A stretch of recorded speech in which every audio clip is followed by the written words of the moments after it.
Last call for questions, please. If you can, if you want to ask Nigel a question, can you please?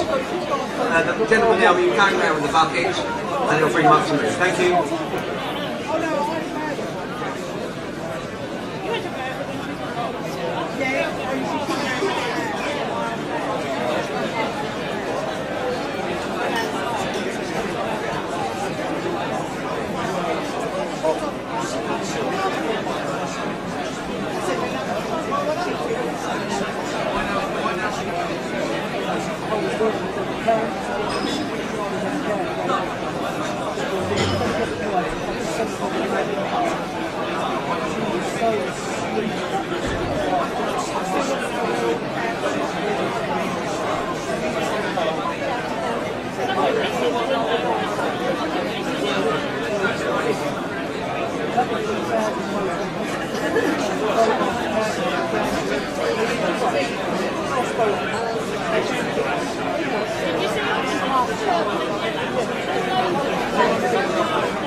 Can everyone start taking their seats now, please? We're starting at 7:30 sharp-ish. Thank you.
Sorry, can I just get this camera behind you? Thank you. No, you're fine. I'm happy to be here the rest of the day.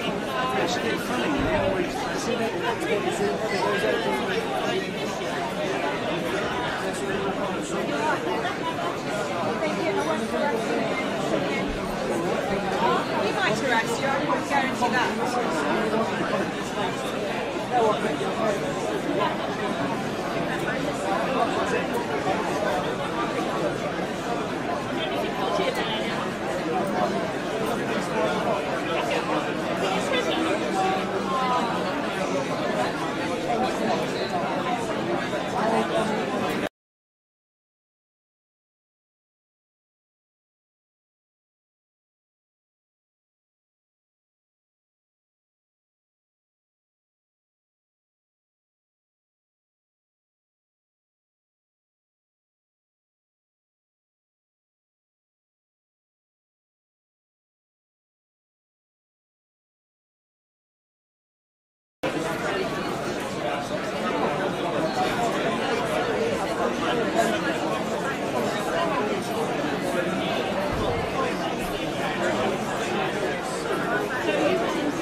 Good evening, ladies and gentlemen. If you could please take your seats. The evening is about to commence. If you could come from away as soon as possible. Thank you.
Right, good evening. Good evening.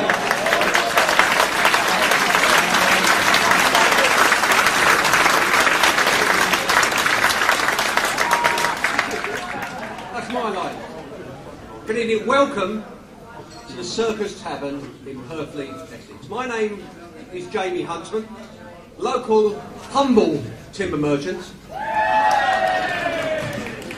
Not so humble anymore. And county councillor. Now, as someone who grew up in Barking, not far up the A13 from here, this venue was somewhere we used to come for entertainment and jollity. In fact, I often fancied treading the boards here myself. Well, tonight, ladies and gentlemen, I've made it.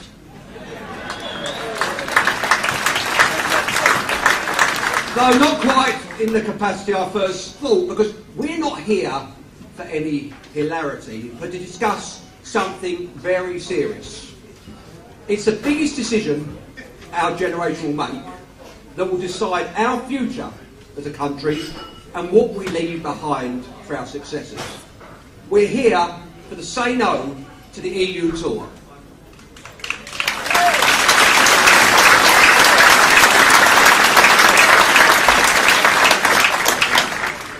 Now, to me, who runs a small business that's fought all his working life against bureaucracy, it's common sense to remove ourselves from this club, where for every £3 we put in, we get £1 back. It's common sense to have a sovereign nation where we govern ourselves, rather than be told what to do by unelected bureaucrats in Brussels.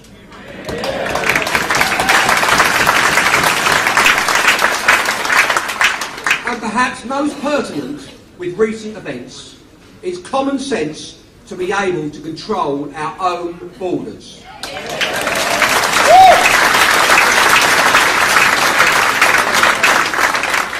You see, in an ideal world, everyone and anyone could travel anywhere they wanted and live in some Shangri-La. But there's one problem. We don't live in an ideal world. We're a tiny, overcrowded island, massively in debt, short of housing, with young people out of work, and an NHS that's creaking at the seams and increasingly becoming an international health service. We simply cannot cope.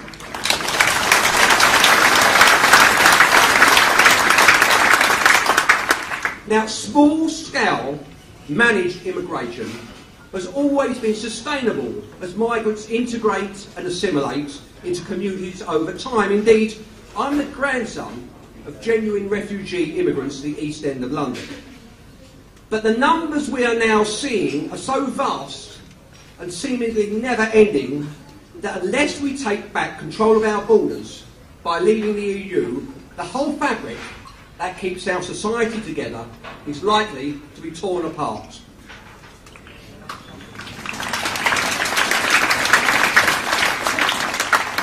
Now, they say a week's a long time in politics, and so it is.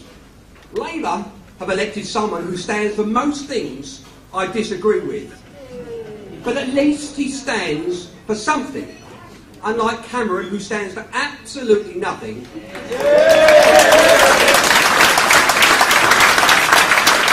Nothing except getting the sons of his privileged friends into Westminster. Now, later on, we'll be hearing from our man, the man that made me get out my very comfortable reclining leather armchair and do something. He's a man that connects with millions. Without him, the political establishment would not even be talking about immigration, let alone having a referendum.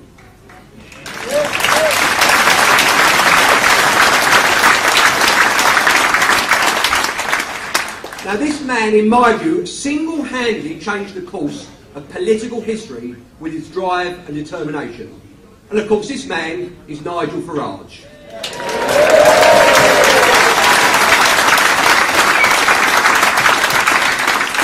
Now, many of you here tonight want questions answered, and we'll also deal with that tonight. But first, we're going to hear from our very own MEP in the Eastern region, born here, a Thurrock resident and local Averley councillor, someone who campaigns relentlessly for the cause. Please give a warm Essex welcome to Tim Aker.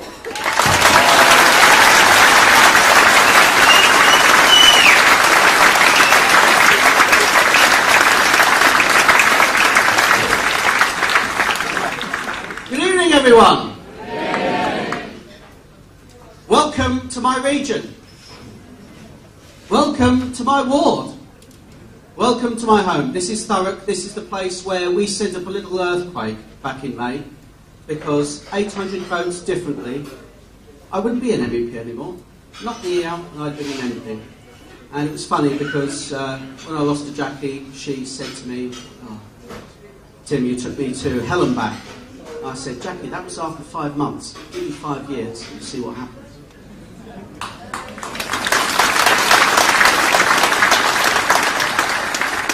We're here to talk about something different tonight because this is about our country. This is about our future. And this is about us. This isn't about a referendum for what we're against, or what we hate, or what we don't want. This is about what we love. And when I see somebody who aspires to the office of Prime Minister stand up there when we're saluting the finest generation, those people who are shot at, those people who risked everything so that we can have this public meeting tonight, when I see somebody up there who wouldn't even salute with the national anthem, our best and bravest, it sickens me.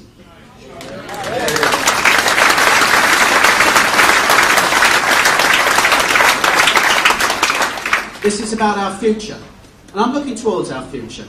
It was interesting today. I wasn't planning to go to Brussels this week, but there was the vote on the Syrian refugees and whether they should be allocated across the European Union from Hungary, Italy and Greece.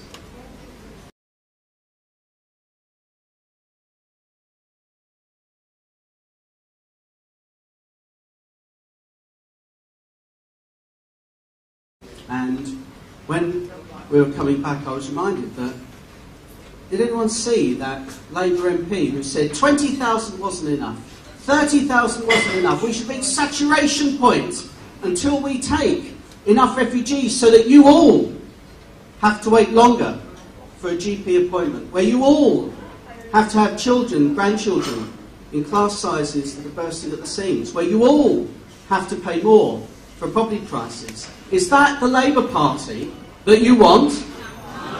No. And I tell you what, that Labour Party is finished. Because where we stand now,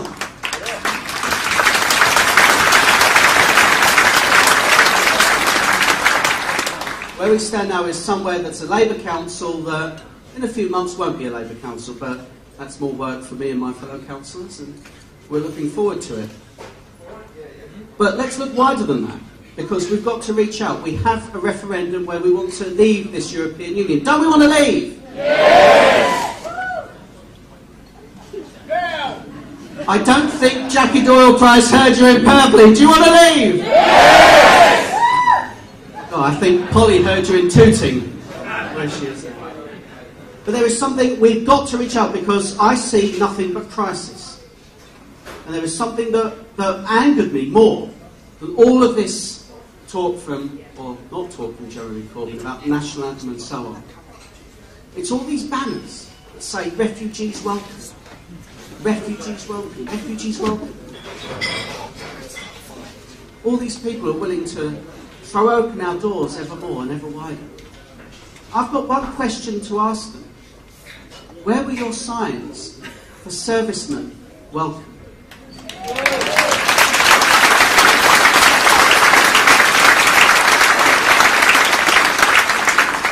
Where were your signs for pensioners welcome? People who go week after week without seeing someone. That finest generation. Where was your sign then?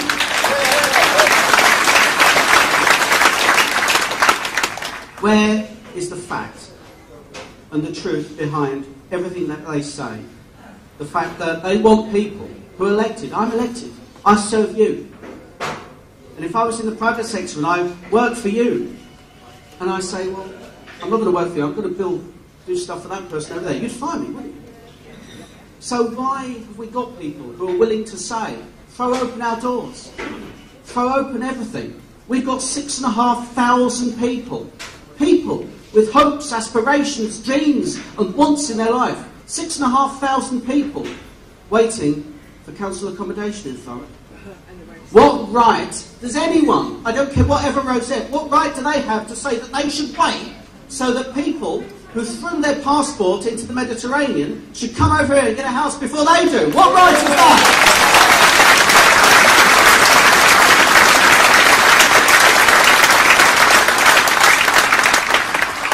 I'm angry, but I'm optimistic. I'm optimistic because of the people I see, the people I talk to. They care and love this country. And that's what our campaign is about. It's about love. It's about saying to the next generation, we can leave you better than what we left behind. But it means controlling our borders. It makes me ill to think that this current generation will be left worse than the one that followed it. How is that right? How have we got to this position? Some would say Tony Blair. Boo. Come on, we're close to pantomime season. But it's the fact that we have been told and sold rubbish from the same politicians, thinking they can fool the same people. This is Farage, this is Essex. And anyone, I know this is being live-streamed, but any one of the lib-lab con looking at this now, anyone that thinks that we should give away our sovereignty, anyone that believes the European Union can judge and govern us better than the British people, I tell you what, your days are numbered. We're coming to get you.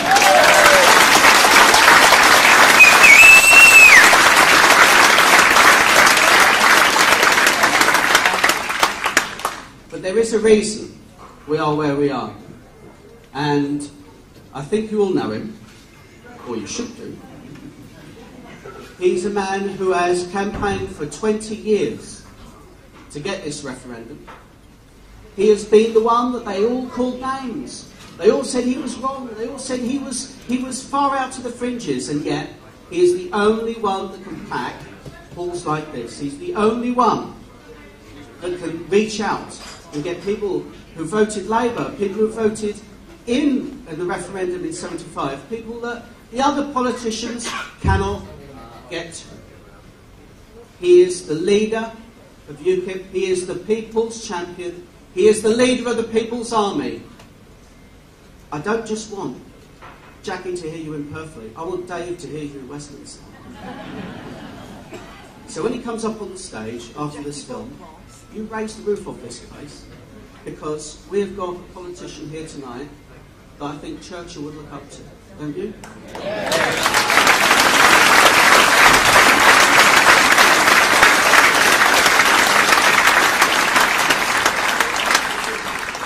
Right, you've heard enough of me. Enjoy the film and give Nigel Farage a great ovation when he enters. Time to launch legislation that includes an in-out referendum. I don't think an in-out referendum is the answer. We're not having a referendum on in or out of the European Union. I think the idea of an in-out referendum is wrong. I don't support holding a referendum that is not our policy, nor do I think leaving is the right answer. We will give the British people a referendum.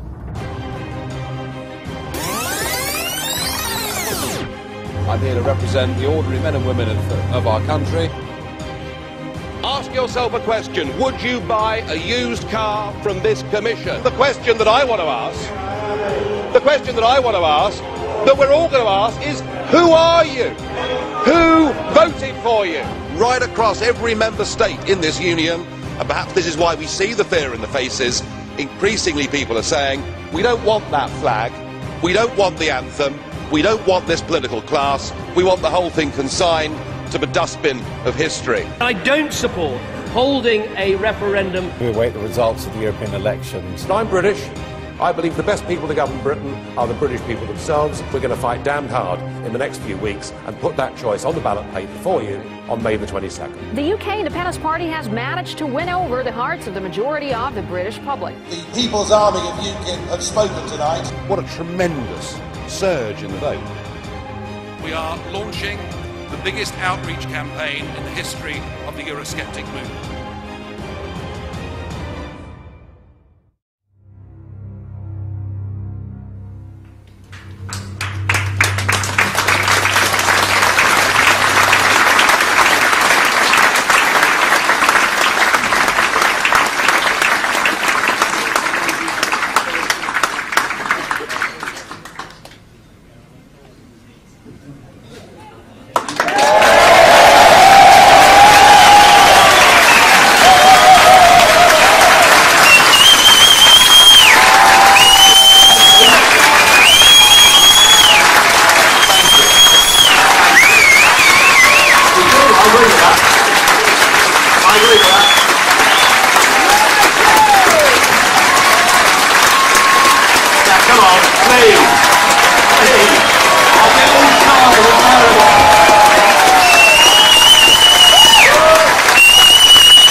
I'll get all shy, you know, if you're as nice to me as that.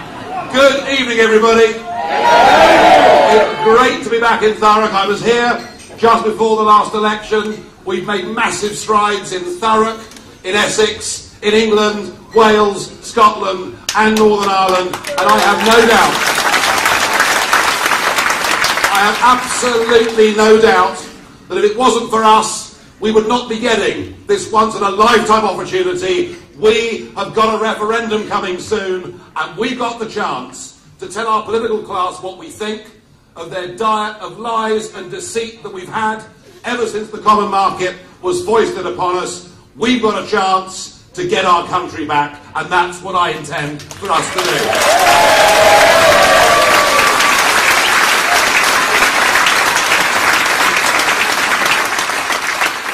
And those those of you in this room over the age of 57, remember the referendum that we had 40 years ago?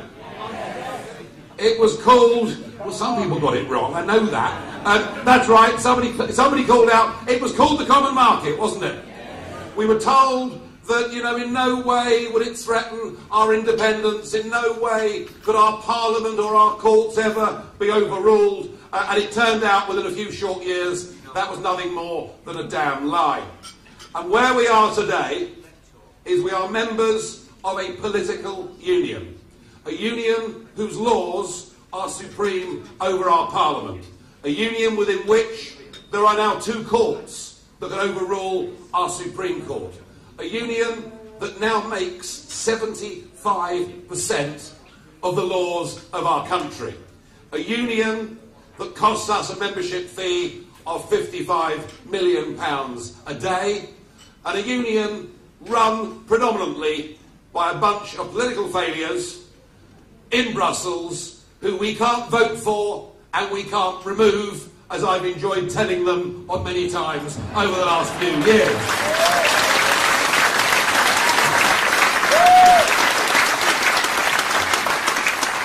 But the problem is, ladies and gentlemen, that most of our political class have now fallen in love with this project. And that is because most of our political class are not men and women who've come through building a small business, come through the ranks of the army, set up a charity.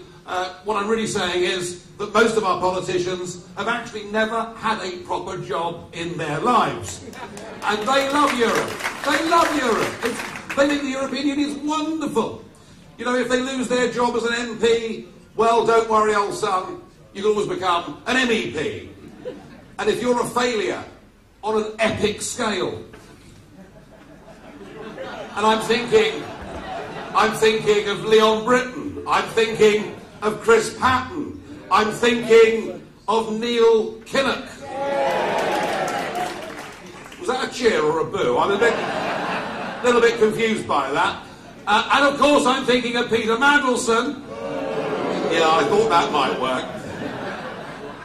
And what happens? They go off and become European commissioners on fantastic salaries and pensions that you can't get anywhere else in the world. So our political class love the European Union. By supporting the European Union, it means they will have a job of some kind until they retire. And the same is true of our big businesses, or the multinational businesses. They love the European Union because they've now got a method where they can shape the laws, where they can own the politicians, and they can set up a marketplace where fewer big companies dominate everything, and where life for the man or woman running a small or medium-sized business becomes complete and utter misery as they're showered with paperwork, red tape and regulation.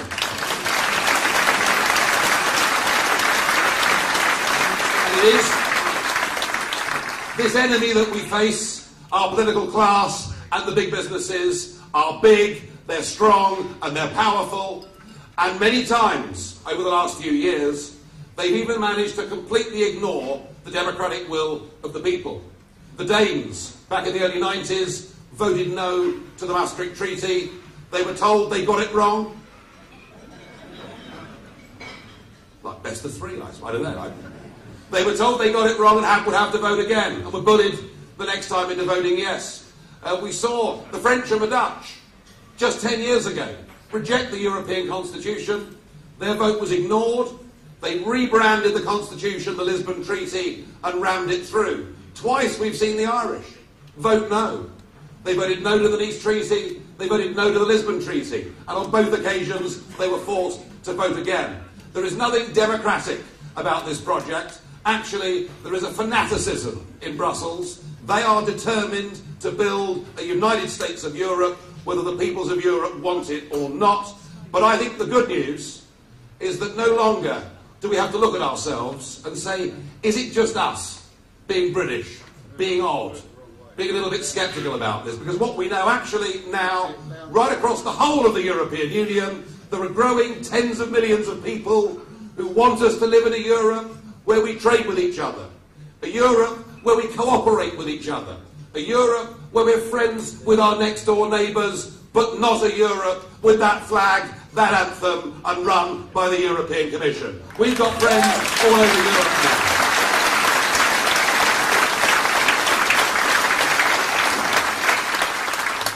And on my side of the argument, on our side of the argument, those in politics that will argue that yes, the best people to govern Britain are the British people themselves, that yes, it's ridiculous to pay £55 million a day to a club whose accounts have not been signed off for the last 19 years in a row. It's not difficult to find British politicians who at some point in time will be critical of the European project. But the problem is that one by one they tend to get bought off. They tend to get bullied from following their conscience into doing what their party wants them to do. And that is why, you know, we have launched this tour. And my first meeting was in Margate last week, and I was in Belfast on Monday, and I'm here in Thurrock today, and I'm going to be on the road every single week until this referendum happens. Because it seems to me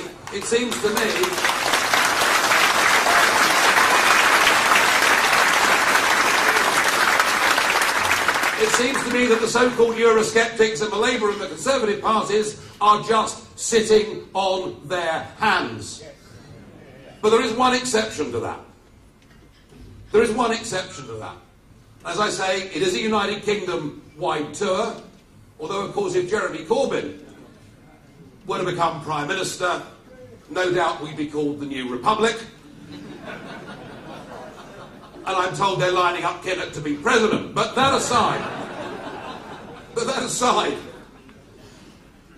I had actually thought and hoped that much as I may disagree with Jeremy Corbyn, after all, I was sitting just 2 rows behind him in St Paul's Cathedral earlier this week, at a ceremony to mark the 75th anniversary of the biggest day of the Battle of Britain, at a service where for the last time ever we will see large numbers of people, all in their mid-90s and older, who actually served in that conflict, the last of the few. So I'm not a particularly great supporter of people who are so, frankly, I think insulting to that generation. If he wasn't prepared to sing the anthem, he shouldn't have gone to St Paul's in the first place.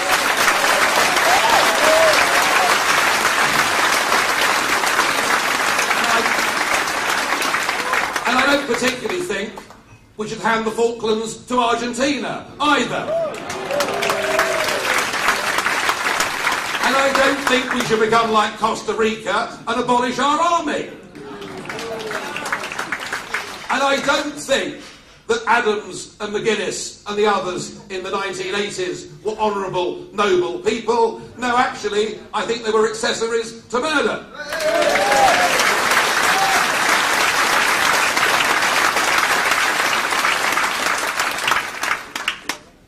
So as you see, I do have 1 or 2 disagreements with Jeremy Corbyn. And I suspect, given that he is a vegan teetotaler, there are 1 or 2 lifestyle differences too. But no, I don't ride a bike. And frankly, I think there are too many bikes on the roads of London at the moment. But anyway, if they built a proper cycle, lane's fine. But I do feel sorry for the London taxi driver who at any moment in time could be in a collision with somebody not behaving well on a bike and their career threatened. Not that that's got anything to do with this meeting at all, but I just thought I'd say it. But I had one hope for Jeremy Corbyn, because there are some issues that actually cross the traditional divides of left and right in politics. And one of those issues is Britain's membership of this European club. Because absolutely at the heart of this argument, and what I will try and persuade you to believe tonight, although thus far it looks like quite a few of you are well on the way already, but right at the heart of this is the question of democracy, is the question of whether we should have the power to vote for men and women that chart the future course of our country, and even more importantly, once every 5 years or so, to have the chance through democracy to kick them out and to replace them with somebody else who can get rid of all the laws they've made and put some new ones in place. Democracy is so fundamental. Democracy is so vital. Democracy actually is the mechanism that gives us internal peace and stability. Democracy indeed is the thing. Indeed is the thing that those old men and women who were there in St Paul's Cathedral, that's what they fought for, so that we could be a free, independent, democratic country.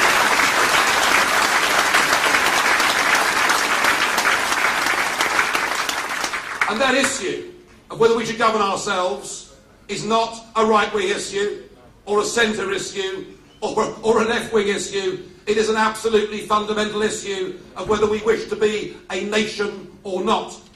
And that is why, historically, over the 40 years and more that this great European debate has gone on, there have been many giant figures on the left of politics who've made very similar arguments to some of the ones that I'm going to make this evening.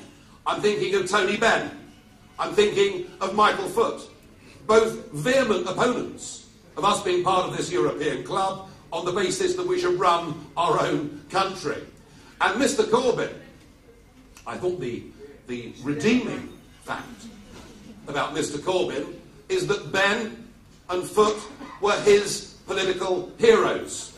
And he himself said that he voted no back in 1975.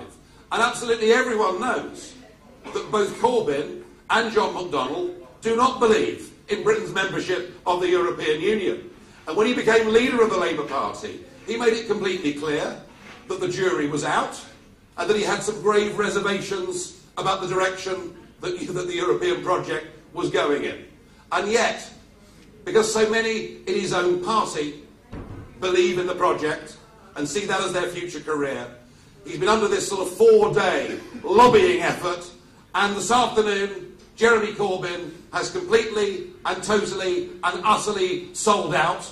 This man, this so-called man of principle from North London, has emailed every Labour MP this afternoon to say that whatever Cameron's renegotiation, whatever happens, he will advocate Britain remains part of the European Union. So, we're not going to get any support from the upper echelons of the Labour Party. I doubt we'll get much support from the upper echelons of the Conservative Party. In fact, it reminds me a little bit of the film Zulu, where the young lad turns to the sergeant as thousands are heading towards them and says, "Why us, sir?"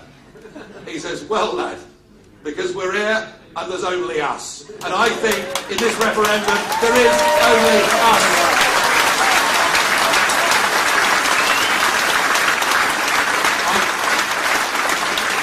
I hope I'm wrong. I hope I'm wrong.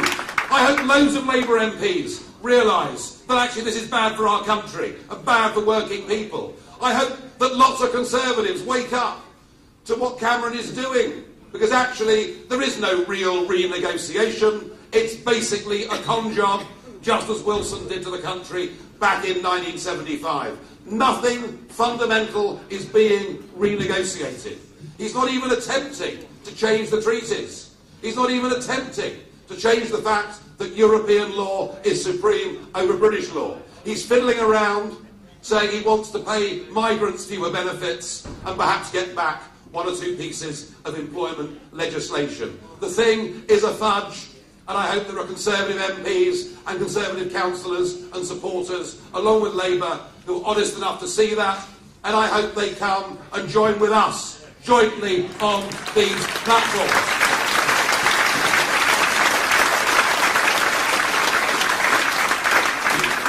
I hope they do, but I'm not sure. And the other reason for getting this campaign going is that the yes side are active already. Not a week goes by when we don't see Sir Richard Branson on the television screen telling us we must stay. I've got more for you than that. What about that? Well, we get Lord Mandelson telling us we must stay part of the EU because his pension depends upon it. Or, the best of the lot, we get Tony Blair telling us we must stay part of the European Union. But the point is they're out there and they're active. And apart from us, nobody's out there and active. So this referendum is now framed, I think, in very simple terms. This is the people versus the politicians, and we've got to mobilise a real people's army.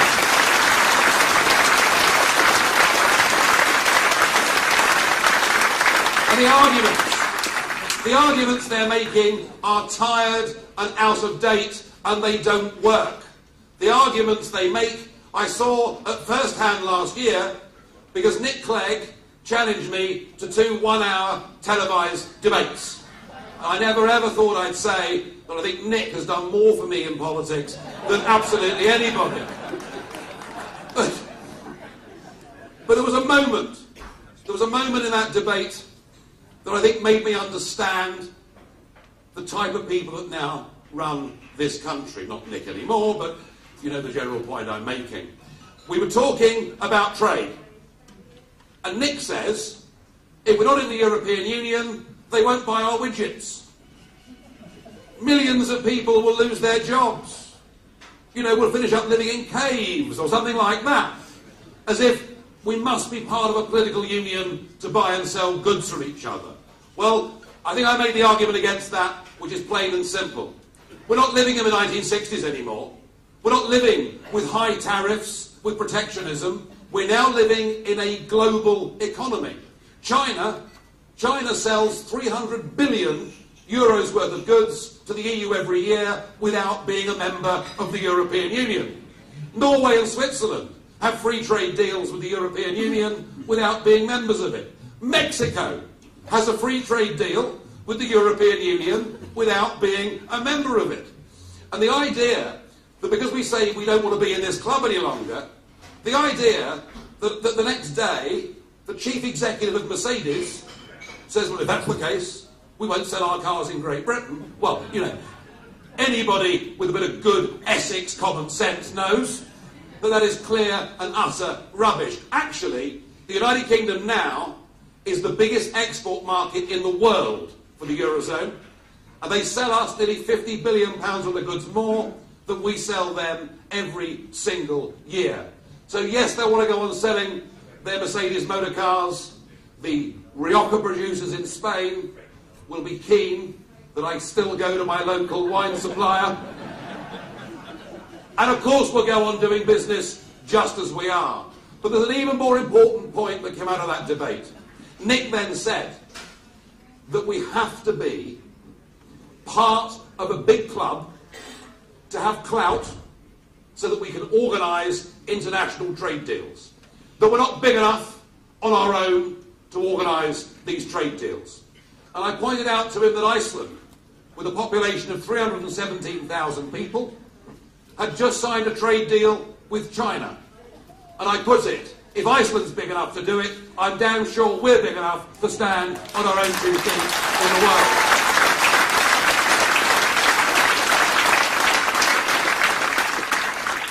And it was at that point that I realised what the mindset of these people really is. Because I turned to Nick, and he kept staring ahead. He didn't turn to me at all in the 2 hours. Wasn't very friendly at the end of it either, but anyway. You know, I'm not on the Christmas cards list, mind you. I don't get many Christmas cards from politicians anyway. I don't want them. It doesn't matter. But I turned to Nick and I said, you just don't think we're good enough, do you? And I saw him wince a little bit. And ladies and gentlemen, that is now what I fully believe. As somebody who, after a career in business, has now been in elected politics for 16 years, I think that our political class have lost their self-confidence in this country, in its people. They seem to buy the argument that we're part of an inexorable decline and that we have to give away all these basic functions because it'll be done better for us at a European level. And I think one of the ways we win this referendum campaign, and one of the ways we get the young population voting for us in this campaign, is to stand up and say we are unashamedly patriotic, proud of who we are as a people, of where we come from, of what we want our children and grandchildren to inherit, and we believe in Britain, and we believe Britain is good.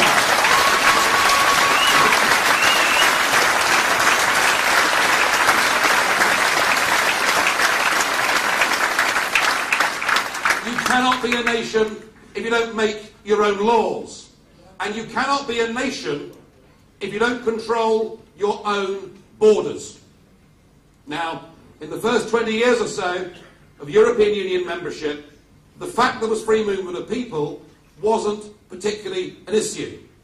And the reason's pretty obvious.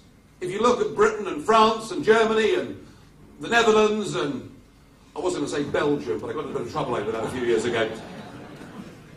But if you look at those countries that were part of the European club in those days, they were actually countries with similar living standards, similar health systems, similar education systems. There was no reason for people to mass migrate from one country to another. And indeed, 20 years into the European project, there had been no great movement of people into Britain or out of Britain.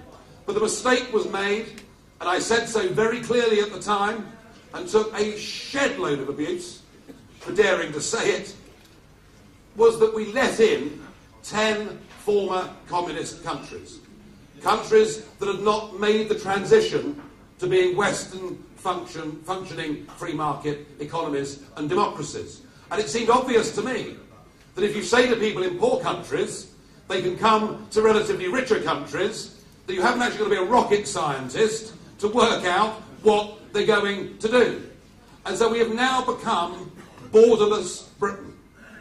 I went through the passport control today in Brussels, and I gave the chap the passport, and I said, there we are, there's my European Union passport. Because if you look at your passports, folks, what are the first two words on it? It says European Union. And that passport is now the passport that is held by 485 million people. There are 485 million people who can freely, willingly come to Britain, and there is no way we can determine how many of them come. We're not allowed to find out whether they've got criminal records, and in no way are we not able to say they shouldn't access the health service until they've paid some tax or anything. We are borderless Britain, and every prediction that I made about the numbers that would come to Britain and about the change it would make to this country, well, I was wrong, because the numbers have been far bigger than even I envisaged. And for the last year's official figures, 642,000 people settled in the United Kingdom last year. Even if you net it off, it's 1/3 of a million people. Our population is rising through immigration at over 1/3 of a million people every year. It is unsustainable. It is unacceptable. It has driven down people's wages. It has driven up the housing lists that Tim spoke of earlier. And, to be honest, in many parts of this country, it has fundamentally changed the shape and cohesion and feeling of many of our towns and cities.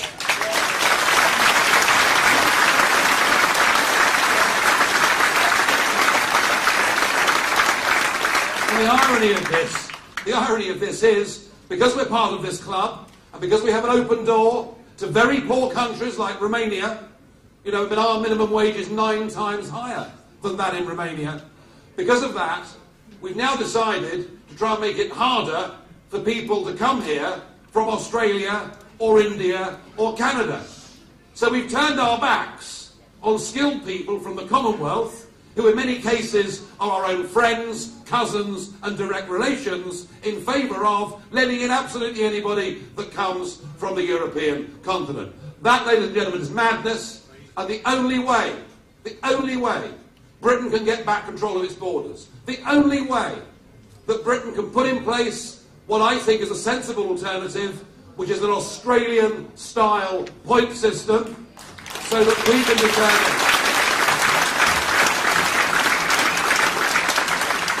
can determine the quantity and the quality of who comes to our country. I mean, you know, the Aussies have got it right, haven't they? The Australians say, you've got a skill to bring to our country, you will add to our society, we're interested in having you. And by the way, you're going to have health checks, and you're going to have to bring health insurance. And the Australians say, if you've got a criminal record, you're not welcome, which is odd when you think about their history. But that's... And somehow we beat them in the Ashes, goodness knows how, but we did. But the only way we can get back a grip on our borders and to stop this massive annual inflow, which is damaging the life prospects of so many ordinary, decent British people, is to say no to the European Union in this referendum and take back control of our borders. And that is what we must do.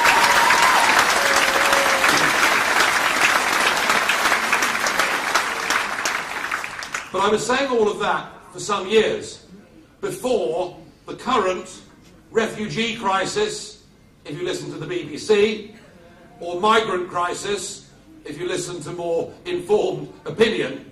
But even before this hit, I now think that on top of the fact that legally vast numbers of people are allowed to come to Britain, I now think that this migrant crisis actually makes the need for us to break our political link with the European Union even bigger, even stronger, even greater. And I just want to show you, if I can, just want to show you what I said a couple of weeks before the general election in an attempt to get a proper debate on this issue going in the general election campaign. Can we play the video, please, of what I said back in April?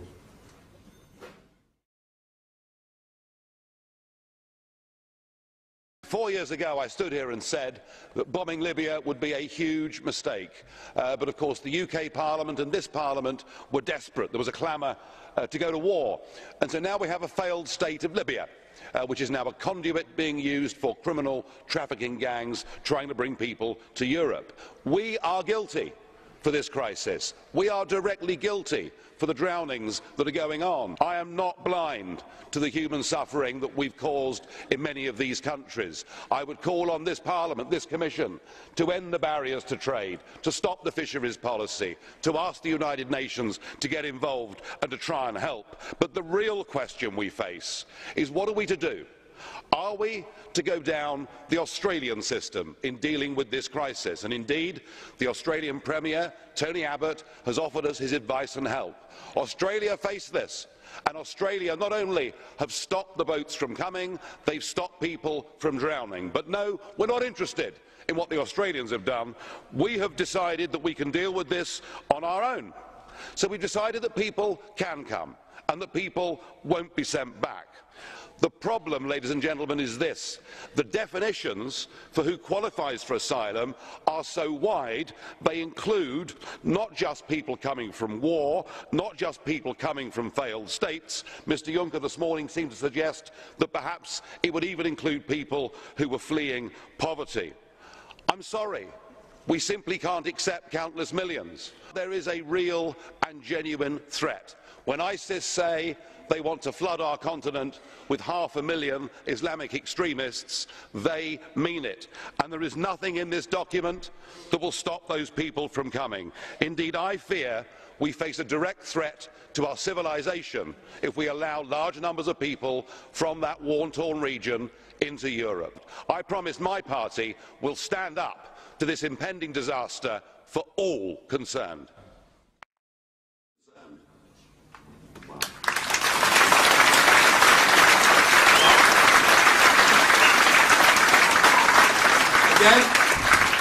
Again, you know, you didn't have to be particularly bright to work out that the policy the European Union were embarking on was plain, simple madness. I said a week after that I thought it would lead to an exodus of biblical proportions. And that is now exactly what is happening. What the European Union has done is to put in train a policy that actually plays directly into the hands of the criminal traffickers, that is leading directly to those people drowning in the Mediterranean. And when Angela Merkel made the most ridiculous political mistake I've ever seen by saying, please come as many as you like, is it any wonder that the scenes we saw in Hungary were like a stampede? Europe and we should be able to define who genuine refugees are. But when the Slovakian Prime Minister says that 95% of those that are coming are economic migrants, I think he's probably nearer the mark than many of the news reports that we're expected to see and believe.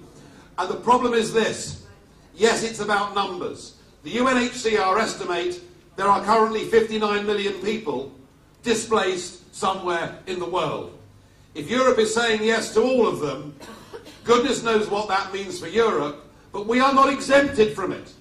Because as soon as somebody goes and settles in Germany and qualifies for German citizenship, they can then all come to the United Kingdom. So we are affected by what's about to be a population explosion in Europe. And Mr. Juncker says out that on top of that from next year, he's going to put into place a European migration policy for legal migration.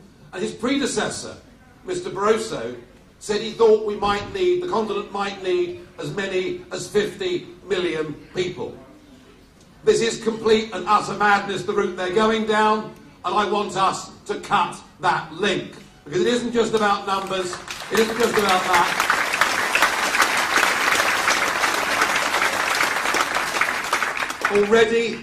Already we have seen one of the terrorist suspects responsible for the first Tunisian massacre getting off a boat on an Italian beach.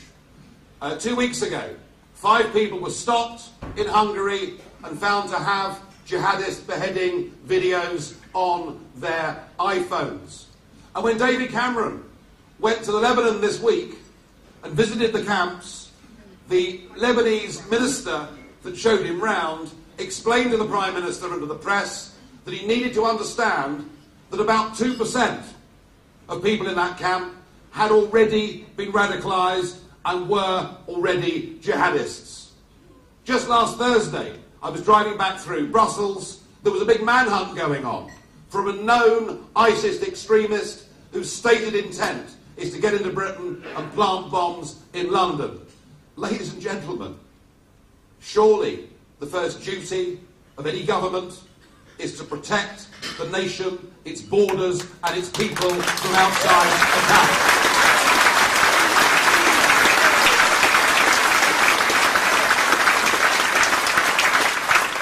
And only by getting back our self-government, only by getting back our national self-confidence, only by getting back that kind of spirit that the Australians have demonstrated time and time again, can we deal with this. Otherwise I fear that fracturing, fragmenting of our societies and communities that I talked about earlier will continue apace. But I fear more than anything that through our compassion we may well be imperiling our civilization. That is something that absolutely must be stopped. It is clear that the European Union has gone down the wrong route. It is clear we will not change their minds. Because once Mrs. Merkel decides which way the EU is going to go, that's the direction that it continues in. So it is time for us to say no to European Union. It is time for us to re-establish our role in the world as an independent, proud, self-governing, free-trading nation. We'll be friendly with our European neighbours, but we'll govern our own country, be proud of who we are, and stand on our own 2 feet. We want our country back! Thank you.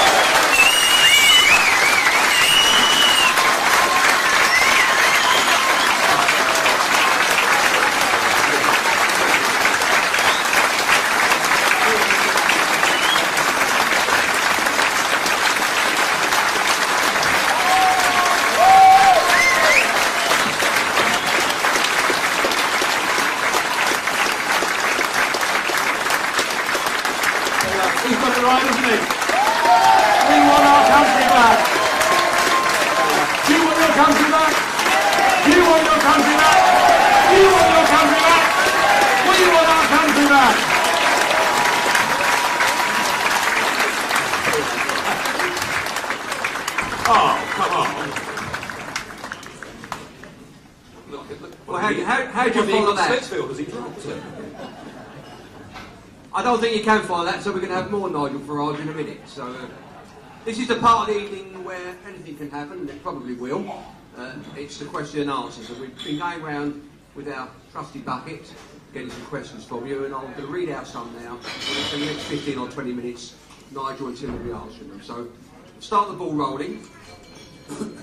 And this one's from Elizabeth and Elisa, who are here tonight, and they say, Nigel, with 2 exclamation marks at the end.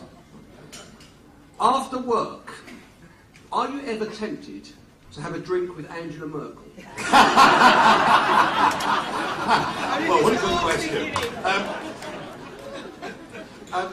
I'm one of those people who gets up very early in the morning, and I do actually work pretty blooming hard.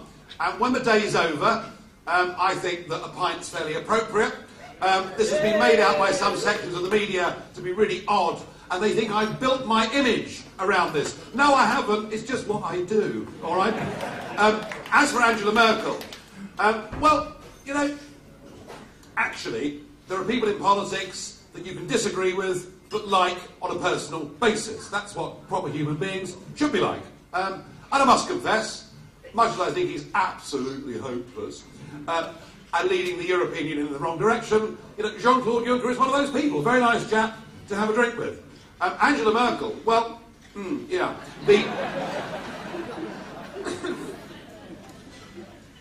I've no doubt she's highly effective and she's a very successful politician.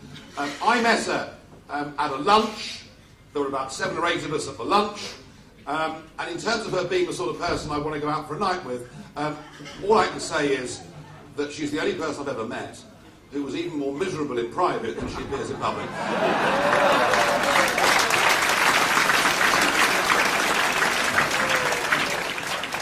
Right, we're staying with the Angela theme, but this is Angela from Tilbury. I think it's a different Angela. And she's saying, I suppose this is directed at you, Tim, the state of the grass verges, pavements and roads in Tilbury is disgusting. I pay my council tax, so why isn't the grass being cut and why aren't the streets being cleaned? That's one for Councillor Raker, I think. Jackie Doyle like doing it. You know, I just think the question with that is, why are we sending so much to the European Union that we have to ask these questions? I mean, when you pay your taxes and you work hard and all sorts, do you pay it for Angela Merkel to throw at the European Union? And even today, didn't we? We voted, Nigel, to stop the fact that the European Union is going to resettle these refugees, €6,000 a pop. Where do you think that's coming from?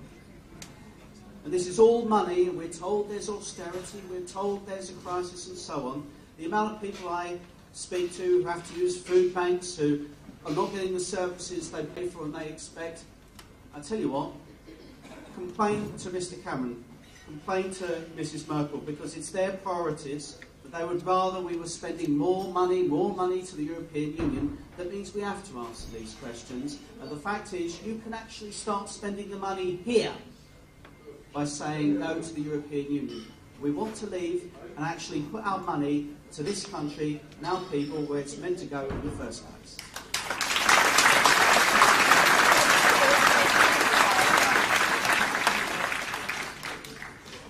This is Debbie Hillis in Upminster. Why are measures not being taken to vet who is being accepted as a refugee? Well, Debbie, you're absolutely right.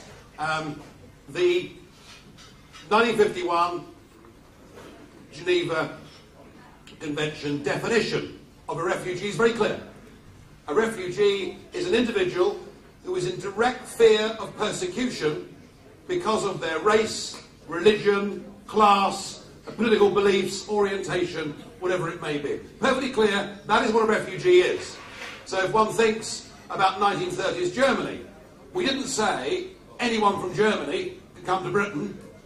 We said that Jewish people or intellectuals who were out of favour with the regime could come to Britain.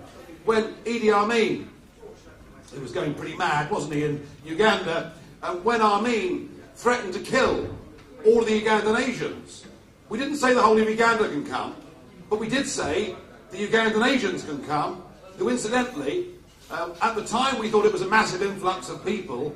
Now it looks like a pinprick, doesn't it, compared to the numbers that are coming to Britain, and who incidentally became, I think it's fair to say, about the most successful migrant group that's ever come to this country. So, the European Union's definition, as I said in that video, is that basically anyone that comes from a poor country or a country that's got problems, civil war, whatever it is, can stay. We need to go back to the original definition of what a refugee is, but I would suggest we need to add to that whatever vetting we can do to try to find out and weed out anybody that has been exposed or involved with jihadist extremism. That is our #1 priority. Helping other people is fine, but guaranteeing our safety is even more important.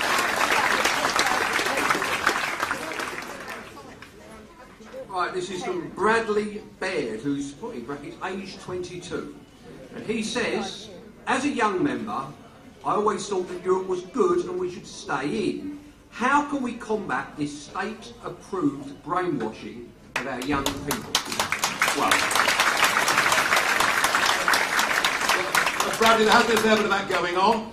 Indeed, there are nearly 300 Monet professorships in British universities, where the European Union puts money into departments to teach economics and history from an EU perspective. So yes, there has been an element of this that's gone on, and it's happened right through the schools.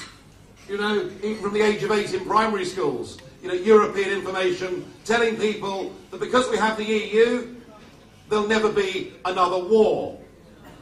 Clearly, totally ignoring the fact that it was the German recognition of Croatia in 1991 that sparked the breakup of Yugoslavia. But anyway, so there is a lot of that. Bradley, I would say this to you, that those that want us to stay in, and in many cases they are people with a very strong self-interest in that, they will argue that that is the safe thing to do, and that leaving is the risky thing to do.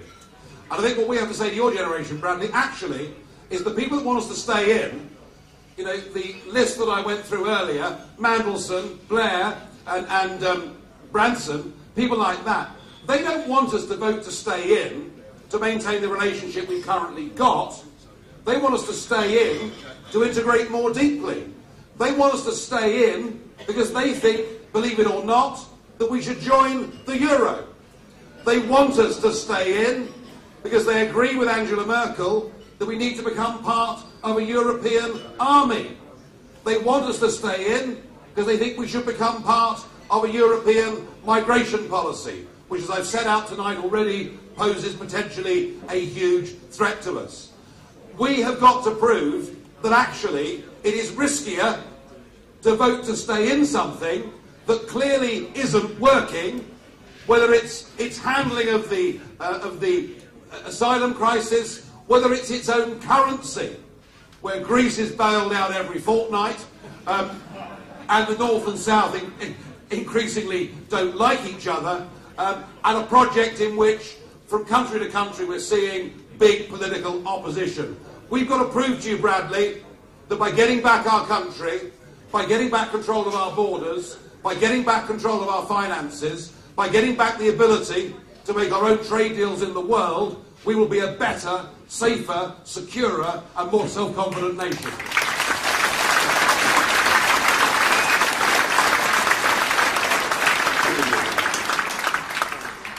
Now, I recognise this name, Alan Bailey. I think that's Councillor Alan Bailey, District and County Councillor. He's saying, what effects do you think Jeremy Corbyn will have on the disaffected ex-Labour voters that have come over to UKIP? Oh, this is marvellous, isn't it? So Diane Abbott, that towering giant. Perhaps you liked her, I wasn't sure. Turns out she had an affair with Jeremy Corbyn. Did you see that? Disgusting. I'm not going to say that. I'm not going to say that. Well, no, I think we'll perhaps just glide over that. I'll tell you what I think later. Anyway, Diane Abbott has been saying that Jeremy is good news because they recognise that UKIP did far more damage to the Labour Party in the general election than it did to anybody else. And that was very, very clear, particularly in the Midlands and the North. You know, when we saw this very clearly, the Conservatives winning seats they hadn't dreamt of winning because we hit that Labour vote so hard. So, on the one hand, they think a UKIP voter might like Jeremy Corbyn because at least he speaks his mind. Well, he didn't, and he capitulated this afternoon anyway. And so Diane was making this argument that UKIP voters would flock back to Labour. And there was a wonderful sketch written in the Telegraph by Michael Deacon who said, just imagine the scene, that two canvassers for Team Corbyn go and knock on the door. And they say, we understand that you're UKIP voters. Oh, yes, they say. But we'd like you to come back and vote for Jeremy Corbyn's Labour Party. And we've got some great news for you. Great news for you. We're going to hand back the Falklands, abolish the monarchy, and get rid of the army. How's that? I actually think the opposite. I think on this key issue, and I talked a lot tonight about it, but this key issue of borderless Britain and the need to get back control over our borders and indeed our lives, on this issue, do you know, I was criticised in the general election for talking about this too much, some people said. Well, in the course of the last 6 months, since that election, immigration and open borders is now the biggest issue amongst the British public by a country mile. Over 50% of people say it's their number one concern, almost double the number that even put the health service at the top of their list. Jeremy Corbyn's attitude to immigration is truly astonishing. He believes that we're all citizens of the world and that, frankly, there should be no targets or limits of any kind. When Labour voters, hard-working Labour voters, who want their kids to get well-paid jobs, who want their kids to get houses, when they realise what Corbyn is really all about, far from Jeremy Corbyn being attractive to UKIP voters, I think a very large number of current Labour voters will come to UKIP.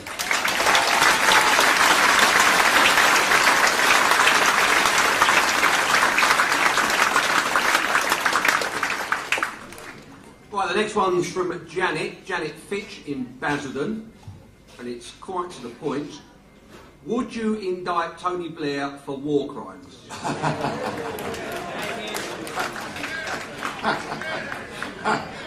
I'm not going to get involved in that one. I think what Blair did was wrong, but equally, I think what Cameron did was utterly stupid.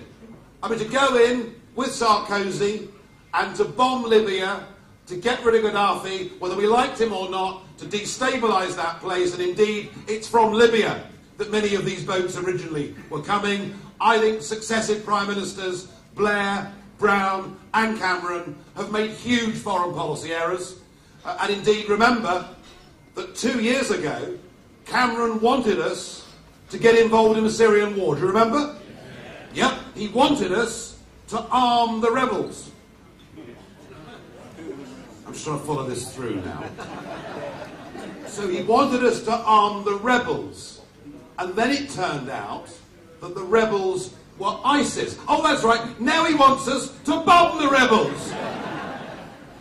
And does that mean we now support Assad? Or, as George Osborne hinted, we're against Assad as well, so perhaps we're just going to bomb everybody? I'm not sure. It seems to me that Tony Blair's reputation for the history books is ruined, and that's good enough for me. But more important than that, I think that when a government makes a decision to go to war, that is just about the most serious decision that they can ever make. And I think successive governments have gone to war far too lightly without ever thinking through the long-term consequences. I believe in having strong armed forces, much stronger armed forces than we've currently got, but I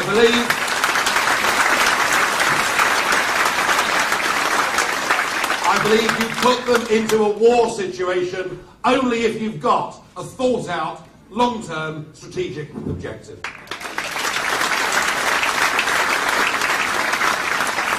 I think we've got time for a couple more questions. So this one's from Chris Windle. Foreign aid. Would you be in favour of keeping it if it was spent more wisely? Well, look, you know, I think the fact that David Cameron said that his proudest achievement as Prime Minister is that we now spent more money than any other country in the Western world in foreign aid. At the same time, he reduced much of our armed forces to rubble, was absolutely disgraceful and wrong. Completely wrong. I think, and when you saw that on one of the years they were $1 billion short on their spending on foreign aid, so desperately had to spend it in the last month, and when you realise that much of it goes on projects that are questionable at best, and in many cases are an annual cheque that prop up regimes and countries and don't do any good. I think every one of us in this room believes there are times when we should provide humanitarian aid, you know, after disasters or whatever it may be. You know, I've got no problem in spending some of that budget on displaced people in the camps in Lebanon. I've got no problem with that. But what I think is entirely wrong and crazy is to have an arbitrary limit for foreign aid every single year. It's about £28 million a day, incidentally, that we spend on foreign aid. And just to spend that £28 million a day because we feel it makes us look good, rather than thinking about where the money goes, is the wrong policy.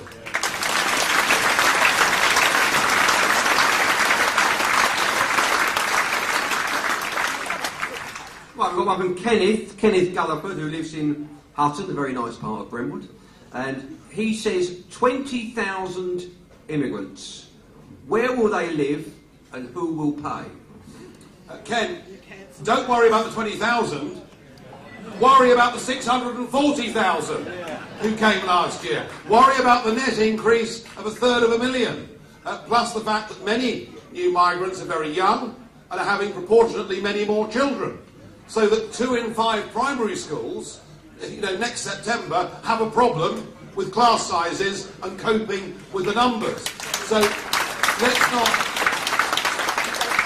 not put the cart before the horse with this argument. Yeah, sure, if 20,000 extra people come over 5 years, they've got to be housed and looked after and all the rest of it. But frankly, that is irrelevant to the borderless Britain we're currently living in. You know, at some point in time,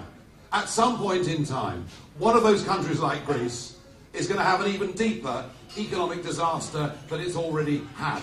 And I have to say, if I was a young man living in southern Europe at the moment, I would leave and come to London. You can't blame people for wanting to better their lives, but you have to balance that against the job of a British government, which is to put the interest of its own people first.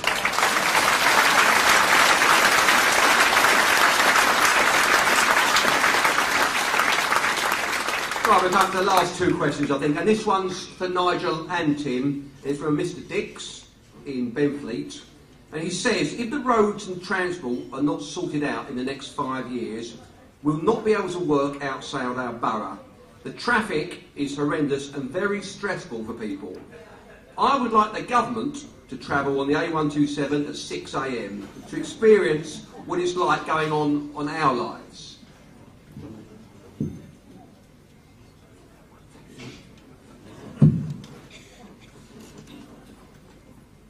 Well, Mr. Dix, I wouldn't want the government to travel down the A127 because that's too close to my liking. I want to keep them as far away as possible. They are not spending our money rightly, are they? Look at all of the projects they're doing, all of the schemes, and yet we're told they're going to spend more here. They're going to spend more here. Do we actually see it? Of course we don't. Of course we don't. We need a complete clear out. We know David Cameron is a lame duck Prime Minister. In fact, he should be Prime Minister, shouldn't he?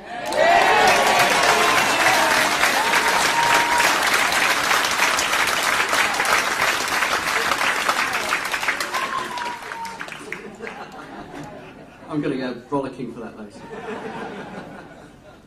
But we just actually need more politicians in Westminster to spend our money better.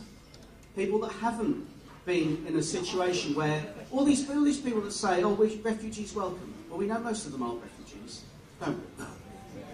They should stand fine. Are the people and all of these Labour MPs who say, yes, we should welcome all.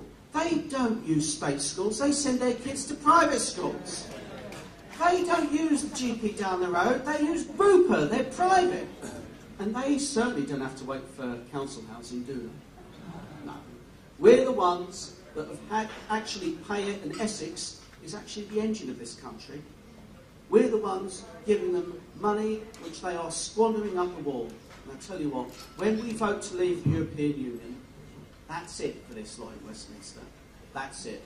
Because it sets in train something that they can't turn back. It's our own glorious revolution for the 21st century. And I tell you what, you ain't seen nothing yet.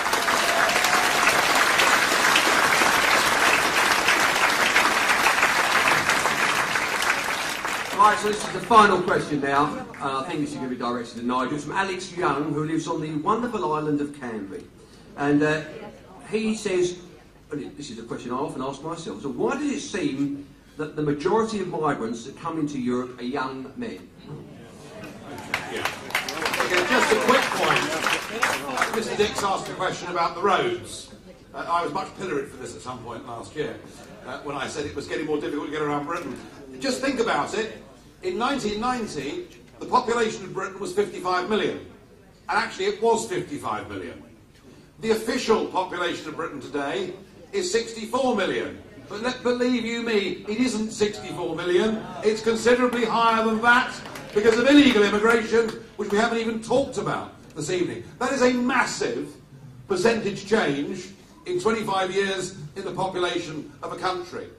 And if you have an open border, if you have absolutely no idea, if you really genuinely can't predict what your population is going to be, how the hell can you plan for hospitals, schools, for roads, or anything else?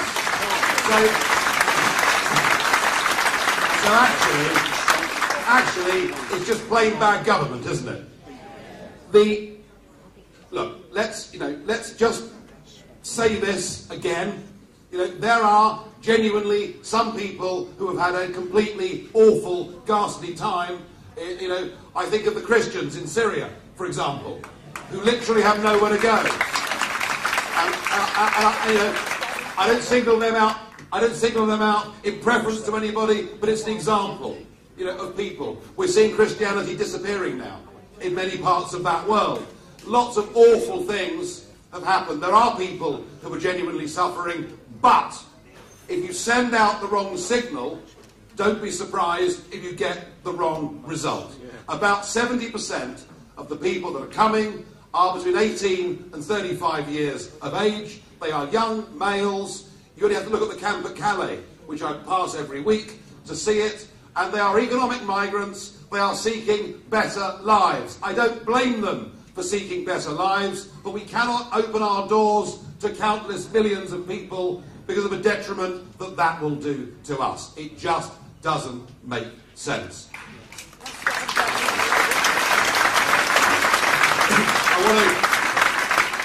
I want to thank our chairman Jamie. I want to thank my MEP colleague Tim. I want to thank all of you for coming along and packing out this arena tonight. And I want to say this to you.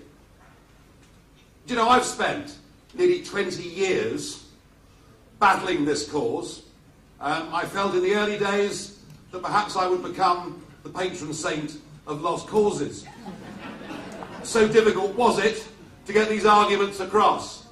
But events have conspired, and good men and women have actually got involved with this campaign, have got involved with our People's Army. And goodness me, we've changed the debate and the nature and the face of much of British politics. And we now have, ladies and gentlemen, with this referendum, what might perhaps be a once-in-a-lifetime opportunity to stand up for democracy, to stand up for our nation, to stand up as an example that we hope the rest of Europe will follow too. This opportunity may never come to us again. I know who the opponents are. The political class, the big corporations. There'll be some segments of the media too that are vehemently opposed to us. But actually, the way we win this is to be optimistic and positive about a free, independent, united kingdom. And the way we win this is if ordinary men and women who agree with what we're trying to do promise themselves today and every day going on from here until this referendum happens that they are prepared to do their bit. And by doing your bit, I mean help us, support us, join us, do whatever you can, talk to your friends and family, and help us win this referendum. Thank you.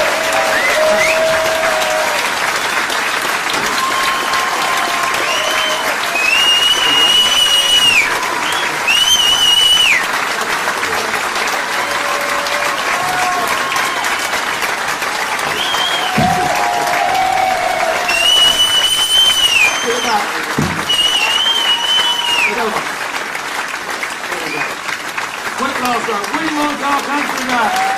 We want our country back. We want our country back. Thank you, everybody.